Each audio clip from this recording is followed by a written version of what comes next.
nerangno masalah hujjah ya, masalah napa hujjah dawuh pangeran qul ara'aytum syuraka akumul ladzina tad'una napa min dunillah terus aruni madza khalaqu minal ardi am lahum syirkun fis samawat niku waqaf ya. Terus kata awal lagi am atainahum kitaban fahum ala bayyinatim min. Terus dawuh pangeran malih bal iya itu zalimuna ba'duhum ba'dun illa ghurura. Kalau terangkan ya, jadi di antara mukjizat Quran niku kamalul bayyinah. Kalau memberi penjelasan itu sempurna. Sehingga ulama mengatakan imanul muqallid, imannya orang-orang yang asal ikut kiai, asal ikut guru, asal ikut buku, itu mukhtalaf alaih.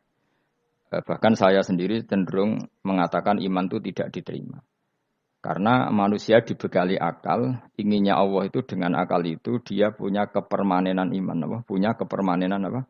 Iman dan dengan itu dia imannya mujma'aleh, mesti diterima oleh Allah Subhanahu wa taala karena binnadzari shahih dengan logika yang benar. Dan logika yang benar itu gampang sekali. Beberapa ulama tentu tahu sekali, bukan sekedar tahu sekali karena itu diajarkan Allah dan Rasul. Misalnya begini, kata Allah, saya kalau baca ayat-ayat ini itu sering nangis karena Allah yang Tuhan itu sebenarnya tidak butuh kita. Saya ulang lagi, Allah yang Tuhan itu tidak butuh kita, juga tidak butuh iman kita. Tapi Allah ingin hambanya itu berakal ya, karena agama itu liqaumi yaqilun sehingga berpikirnya benar. Misalnya gini kata Allah, enggak apa-apa kamu menuhankan selain saya itu enggak apa-apa kata Allah. Enggak apa-apa Yesus kamu katakan Tuhan enggak apa-apa, kamu katakan batu Tuhan enggak apa-apa. Tapi tolong prosedur atau persyaratan menjadi Tuhan itu kamu lengkapi, yaitu punya prestasi menciptakan langit dan bumi. Kalau tidak semua urun semen kata Allah, sementing urun. Gitu. Jadi sebetulnya itu kan rasional. Misalnya nggak apa-apa kamu merasa jadi presiden atau gubernur atau jadi wali atau jadi apa, yang penting prosedurnya penuh. Itu kayak apa Allah baiknya pada kita. Sehingga saya berkali-kali makanya menurut saya, orang alim itu wajib memaklumatkan kalau dirinya alim. Supaya jelas aturan mainnya. Yang dilarang Allah itu kan memaklumatkan alim, kemudian ingin hadun, nafsi, ingin salami template, dicucuk, dihormati, itu kriminal. Itu orang alim gendeng, sudah gendeng sekali. Karena khasnya orang alim itu tentu cari ridhonya Allah, bukan ridhol khalqi, bukan ridhonya apa? Makhluk. Makhluk itu la syai'a, tidak siapa-siapa. Dan kita harus baku seperti itu. Kenapa kalau orang alim enggak memaklumatkan kealimannya itu dikatakan salah? Karena fungsi orang alim adalah membawa bayinat, membawa ayat-ayat Allah, bukan kepentingan apa? Pribadi. Makanya Rasulullah nanti duka ngendikan idza zuharatil fitanu wal bid'u falyudhiril alim ilmahu wa illa fa'alaihi la'natullah wal malaikati wan nasi ajmain. Jika zaman akhir banyak bid'ah, banyak kebodohan, maka orang alim wajib menampakkan kealimannya. Jika tidak, maka dia mal'un, dilaknati langit dan bumi. Karena sebetulnya logika tentang Tuhan itu gampang sekali. Saya ulang lagi ya. Saya punya sekian contoh, betapa tauhid itu mudah. Jadi kalau ada orang bilang ikhlas itu angel, Gus. Ya dia sendiri goblok, karena nggak tahu logika apa. Ikhlas itu justru gampang. Misalnya kamu ngamal demi manusia itu umurnya hanya berapa coba? Kan pasti mati. Lalu kalau dia mati tidak berkutik, bagaimana Anda bersandar sama seseorang yang mati dan tidak berkutik? Sama-sama bersandar sama zat sing al-hayyul qayyum, sama zat yang abadi. Kamu latih terus akal kamu. Misalnya saya punya jamaah banyak, mereka itu kan nggak jelas surganya. Kok harap-harap syafaate piye? Soale jamaahku mlebu neraka kabeh. Kan nggak mungkin nyafaati saya. Atau mereka mlebu swarga kabeh, wis do sibuk kelon mbek widadari. Mungkin ya ndak ngurusi saya. Jadi dua kemungkinan itu sama-sama ndak ngurusi saya. Mlebu neraka ya rasanya nyafaati, nek mlebu swarga do sibuk napa? Ngeloni widadari karena trauma di bocah elek melarat macam-macam. Sehingga kiainya saja wis ora takok Gus Pak nang ndi wis ora takok. Wis ribet dhewe no. Nah, tentu saya juga sibuk sowan pangeran sudah itu makom saya sudah sibuk sowan pangeran. Kowe pesta seks sing kula sowan pangeran. Wa swargame ayate pokoke inna ansa'na gunna napa? Insa'a faja'alna gunna. Apa karo bar kelon dadi perawan neh berarti keloni serepot. Kula insyaallah melok daftar sing fa amma in kana minal muqarrabin farauhu wa rayhan. Jadi surganya muqarrabin itu enggak ada sifatnya. Di situ enggak dibakas bidadari makan-makan enggak, tapi farauhu Warekan. Satu surga yang sifatnya rohani. Karena nggak bisa disifati. Tapi saya daftar di situ ya hanya beberapa jam. Baru itu gabung kon. Sawangane kok taruh rasane wong ayu juga keberatan. Ya tapi saya tentu punya dua kelas, supaya punya kartu premium dan ekonomi. Saya ndak tertarik lah daftar yang premium dok nanti repot apa. Saya itu sering nangis kalau baca ayat seperti ini. Bagaimana Allah yang Tuhan kemudian ndak butuh apa-apa, tapi Allah saking baiknya itu membuat tatanan logika kita. Saya tidak akan bosan-bosan sampai sowan Allah. Bahkan andaikan saya masuk surga dengan faham ini, saya milih faham ini. Karena faham ini itu menguntungkan agama. Li'ilai kalimatillah. Sementara masuk surga itu hadun nafsi. Banyak ulama mengatakan, kenapa Anda tidak ingin mati? Padahal Anda mati masuk surga. Katanya, saya takut kehilangan momen sujud. Karena sujud adalah hak Allah. Sementara surga itu hakun nafsi. Keinginan saya. Tentu saya mendahulukan hak Allah ala hakin nafsi. Itu makam-makam yang dan itu nggak bisa kamu copy paste. Orang yang pada kelasnya akan merasakan seperti itu. Dan kamu tidak perlu minat, malah paham. Jadi sudah dengar saja, apa? Dengar saja. Begini misalnya, saya berkali-kali bilang, kenapa ulama dulu? Saya ini kan di Sarang juga ngajar tauhid. Dulu saya ngajar kubrul yakiniyat di beberapa madrasah, termasuk di Sidogiri saya juga ngajar tauhid.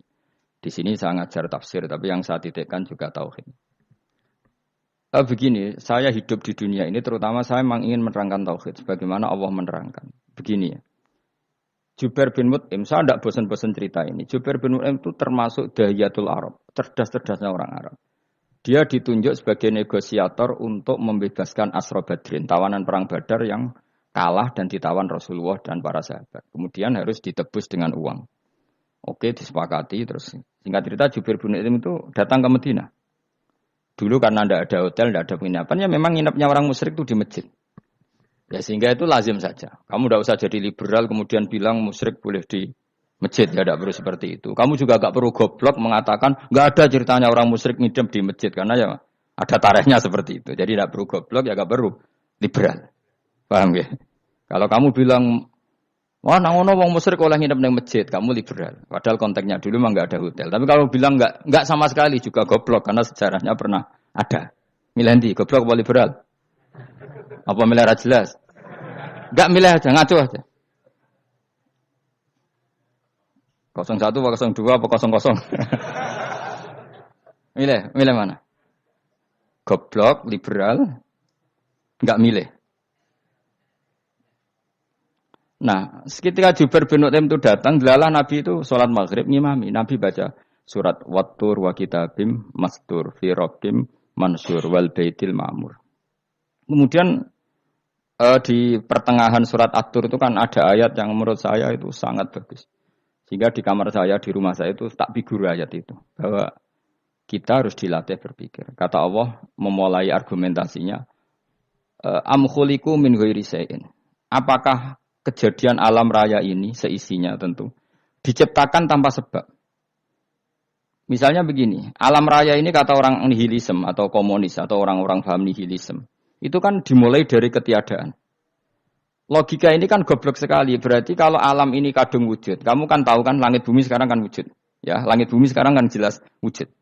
Berarti logikanya adalah al-adamu yakhluqu makhlukon, sesuatu yang enggak ada menciptakan sesuatu yang itu kan aneh. Di mana-mana al-adam ketiadaan itu tidak mungkin yakhluqu syai'an atau yu'athiru syai'an. Di mana-mana ketiadaan itu tidak mungkin mengefekti sesuatu yang ada. Wong kamu sebut tidak ada itu berarti tidak mungkin bisa berbuat apa kan namanya tidak ada. Sekarang alam raya ini dimulai dari ketiadaan. Terus kamu simpulkan sesuatu yang enggak ada menciptakan yang ada. Itu gendeng apa enggak? Wih, gendeng sarap itu. Ora usah dipataini wong gendeng wis barno ngok mati dhewe. Jadi makanya Quran menanyakan mereka, am khuliqu min ghairi syai'in. Apa alam yang kadung wujud ini kemudian disebabkan oleh sesuatu yang tidak ada? Lalu kalau sesuatu yang ada pasti diwujudkan oleh yang ada. Nah, karena yang ada ini pencipta harus berstatus super. Nah, super ini oleh ulama disebut wajibil wujud. Maka Allah bersifat super, wujud yang paling prima, yang kausa prima. Karena pencipta tentu kelasnya harus di atas yang diciptakan. Makanya disebut ulama dulu nyebut Allah itu apa? Wajibil wujud. Karena pencipta tentu lebih dahulu, maka harus disifati awal atau qadim, apa? Awal atau qadim. Kayak apa Allah mendidik kita? Am khuliqu min ghairi syai'in. Terus Allah bilang gini, ya enggak apa-apa, yang menciptakan enggak saya, enggak apa-apa kata Allah, tapi amhumul khaliqun, kamu saja yang menciptakan, enggak apa-apa. Tapi syaratnya kalian juga harus merasa pernah ikut menciptakan langit bumi. Am khalaqus samawati wal ardh. Jadi, enggak apa-apa kamu merasa Tuhan, enggak apa-apa. Yang penting kamu merasa ikut nembok langit, ikut ngecor apa? Langit. Ya pokoknya ikut bikin. Terus kata Allah, bala yukinun, kamu tak suruh merasa menciptakan langit bumi, kamu juga enggak merasa iya, memang ya mereka merasa enggak kan? Akhirnya Jubair bin Mut'im saking enggak kuatnya. Am khalaqus samawati wal ardh bala yukinun amin dahum khuzun. Sama Allah dibombardir seperti itu. Terus dia datangi Rasulullah, ya Muhammad, logika itu tidak meninggalkan akal saya. Matarok tali akli nasian. Akal saya habis Muhammad. Saya iman saja. Saya tidak cukup punya logika untuk melawan argumentasi ayat yang kamu baca. Saya iman saja. Terus iman. Makanya kalau ada logika nihilisme bahwa sebelum alam ini adalah ketiadaan, lalu pertanyaannya bagaimana mungkin ketiadaan menciptakan yang ada? Di mana-mana ketiadaan itu la yu'atsiru syai'an wa la yakhluqu syai'an. Jenenge wae tiada. Tiada itu ya enggak ada fungsinya, ya enggak ada efeknya, enggak ada prestasinya. Ya pokoknya namanya enggak ada ya enggak ada. Nah, ini penting saya utarakan. Terus di sini Allah mengulang lagi, enggak apa-apa yang lainnya kamu katakan Tuhan jadi mitra saya enggak apa-apa. Tapi tolong kata Allah, aruni madza khalaqu minal ardi, tunjukkan ke kami prestasi dia ikut bikin bumi. Kita tahu misalnya Yesus, Isa lahir di bumi. Bumi sama Yesus dulu mana? Dulu bumi, dia lahirnya di bumi. Lalu dia melata di bumi, jalan-jalan. Kemudian dia mengatakan ini bumi Tuhannya saya. Jadi bumi kok enak, dhisik aku je. Tua aku je, bodoh-bodoh pangeran aku dong. Lebih apa? Tua. Jadi Allah itu gampang sekali. Nah sekarang orang iman itu kuwajo semua. Makanya ndak wali-wali. Imane mbek Allah taklid, jaluke aneh-aneh, njuk bojo ayu, sugih, jabatan. Bela Allah secara hujah aja enggak pernah, sudah minta. Makanya kita ini hidup di zaman yang saraf massal. Lho kula nu njaluk pangeran akeh-akeh kuwi isin. Coba kamu bela Tuhan tuh pernah bela apa? Bela Tuhan tuh gampang dengan argumentasi al-hujjah yang supaya agama ini tamkin fil ard, benar-benar mapan dalam logika. Yaitu tadi di mana-mana yang namanya sebab itu amrun wujudiyun. Di mana-mana sebab itu sesuatunya harus wujud. Paling tidak kita sudah menolak nihilisme. Apa? Nah, nihilisme. Lah wujud karena wujud awal harus berstatus prima. Lah prima itu dalam bahasa ulama disebut wajibil wujud. Makanya ulama dulu ngelatih kita itu pertama Allah itu siapa? Zat sing wajibil wujud. Itu satu filosofi yang luar biasa. Nah, kemudian setelah itu ada setan-setan kecil yang nganggur, yang iseng. Nah itu nggak usah kamu perhatikan. Tinggal delok TV, ngopi, terus tinggal nyate kelata. Enggak saya tamak, pingsan deh. Syukur-syukur stres deh. Dugaan saya setan saya gue pingsan, kurang gizi. Karena memang setelah itu setan goda gini. Lalu sebelum Allah jangan-jangan ada wujud yang lain. Lalu Allah sendiri awal mulanya gimana? Kata Nabi, jika ada pertanyaan seperti itu kamu harus berhenti. Tinggal delok TV atau tinggal penting delok dangdutan. Ya kalau kepeksa ora apa-apa, kelasem ae. Saya tidak menghalalkan tapi kan sudah kamu lakukan. Karena itu lebih baik ketimbang pertanyaan filsafat. Banyak orang yang dulu sholat ketika sekolah filsafat tidak sholat. Alasannya sampai menemukan jati diri itu Tuhan. Dan itu bahaya sekali karena Nabi berkali-kali bilang kamu jangan mikir tentang Allah pasti rusak. Orang kok mungkin rusak dari Nabi pasti rusak. Nah cara menghentikan gimana? Karena setan ini makhluk, akal-akalannya gampang. Tadi tak warai, saya sebagai ulama, atau sebagai manusia, atau sebagai orang awam, atau sebagai siapa saja. Kadang ada pertanyaan seperti itu. Tak tinggal anggeling dharma, kan pusing setan. Ini kan ngenteni. Weh, ngenteni bar lo anggeling dharma. Bariku aku lesu mangan mie. Bar mangan mie waret turu. Kan dia ngenteni terus. Mau bikin was-was lagi. Ternyata saya sibuk kan enggak bisa masuk deh. Bangun tidur aku selali pertanyaan tadi. Dinteni. Nah, dia masuk lagi aku sibuk ngajak anak jalan-jalan. Jadi saya kalau jalan-jalan di pasar itu wis enteni santai wae. Itu memang resep dari Rasulullah. Jangan sampai orang terjebak filsafat yang sampai menanyakan eksistensi Tuhan. Dan dia tidak mau iman, tidak mau sholat, tidak mau puasa sampai menemukan Tuhan itu siapa. Itu jelas minas syaitonir rajim, itu perilaku setan.